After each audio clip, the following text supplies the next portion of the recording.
హైదరాబాద్కి ఫస్ట్ సారి వెళ్ళేవాళ్ళు లేదా తరచూ వెళ్ళేవాళ్ళు కూడా చార్మినార్ ఒకసారి చూసి రావాలనుకుంటుంటారు.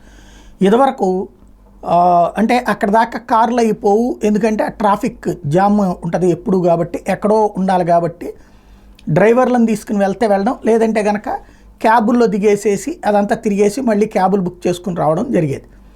లేదు రాత్రిపూట్ల వెళ్ళేవాళ్ళు, ఎందుకంటే రాత్రిపూట్ల అయితే ఈ ట్రాఫిక్ తగ్గిపోతుంది కాబట్టి ఆ టైంలో వెళ్ళేవాళ్ళు.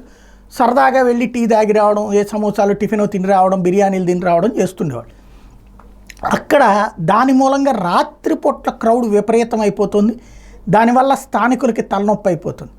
ఇప్పుడు అందుకని ఇకపైన చార్మినార్ వెళ్ళే వాళ్ళకి ఒక సమస్య, రాత్రి 9:30-10 కరెంట్ కట్ చేసేస్తున్నారు. అంటే మిగతా కరెంట్ మామూలుగా ఉంటుంది, చార్మినార్ మీద పెట్టే ఫోకస్ లైట్స్ని ఆపేశారట.